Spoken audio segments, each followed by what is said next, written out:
Hey there, it's snowing out and I like snow. I like to ski. As a kid, I had tons of fun sledding and my friends and I we would play football and soccer and all sorts of things in the snow. We had a blast. And I still like snow. Like I said, I like to ski, but I also like to get out and photograph snow. And there are some key things to getting great snow photographs. The first thing is I'm going to tell you is watch the weather forecast. Look at the weather forecast because it tell you, how much snow you're going to get or give you an idea at least because they're not always accurate. But and when is it going to snow so you can get out, when it's going to snow. So you know it's when it's going to snow and it also going to tell you how cold it is. So you want to know how cold it is because you want to know how to dress, how to prepare. I photograph snow from anything between probably 35 degrees and who knows how cold after that. 0, 10, it's a big difference in what you're going to need to wear depending on the temperature.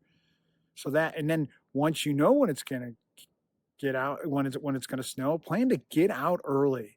You want to get out in the snow early because the earlier you get out, the better the snow looks. I mean, sure, if you get out really early, there's not enough of it because the more snow you get, the better it looks. But you can also get great snow shots with just a dusting of snow. So yeah, get out early and even try to photograph while it's still snowing. It's snowing right now, and I take pictures in the snow. But if you do, be careful not to get snow on your lens cap. And a few years ago, I was a real estate photographer, photographing homes and things like that, and I'd have to photograph them in the snow. And when I did, I'd have to, take multiple pictures from multiple angles of the exterior of the house. And instead of putting a lens cap back on every time I move, 30 feet, I would take my camera would be on a tripod and I would point the camera down after I was done shooting just so snow flurries wouldn't fall on the lens. And it kept the snow flurries off the lens. So that's something else to do. So you want to get out early, as I said, because that's the when the snow works the most pure and beautiful, and it's hanging on the trees. And number two was, keep that lens cap pointed down when you're out photographing. Uh, Another thing to do is to keep your batteries. Keep an extra set of batteries in an interior pocket. As you can see, I have a hoodie on. Maybe you can't see it. There's a hoodie on. So my batteries or even my phone, if I'm using my phone, would go on in the inside pocket, but underneath my coat in that hoodie pocket, just to keep them warm and the phone warm. If you're photographing with your phone, do that with it. Also, watch for color. You got that iconic photograph of the cardinal, the red cardinal in the snow.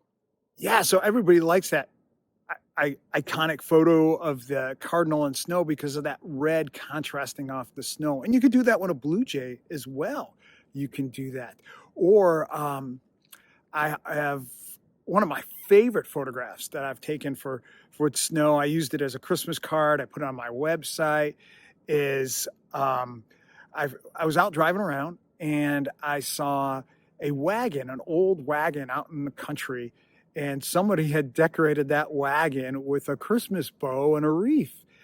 So the bow was red, and the wreath was green, and everything else was white. And I thought, oh, what a picture. So I stopped, and I actually stopped at their house. I asked them if I could photograph it, and I sent them copies of it too.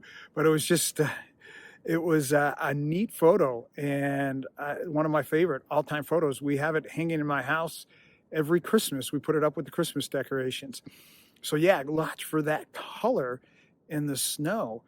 Another thing you can do is when that snow starts to melt, and it doesn't always, just melt in the spring, and snow will fall in the winter and melt in the winter and then fall again.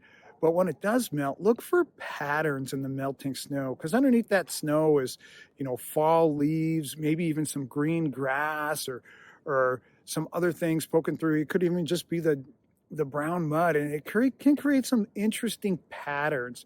So don't forget to do that. Look down and get out even when the snow is melting.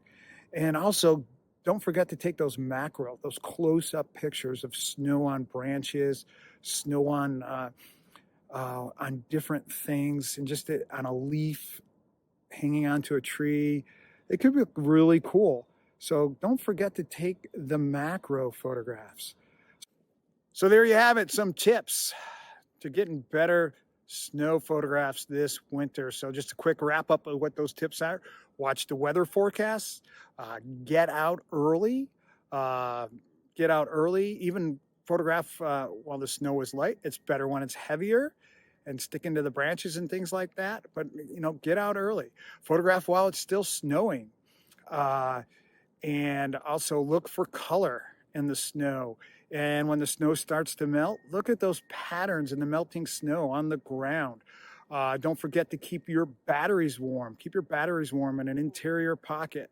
And also look for snow and ice on branches and leaves and long high grass and even low grass, and just photograph that as well, or on other objects. So that's it. And if you'd like to learn more about photography, visit my website, thecreationspeaks.com. I got a free PDF, 10 quick tips to improve your photography, and another free PDF about the Christian faith, combining your Christian faith and photography. That's all at thecreationspeaks.com. So check it all out, and God bless, and may you draw near to Him.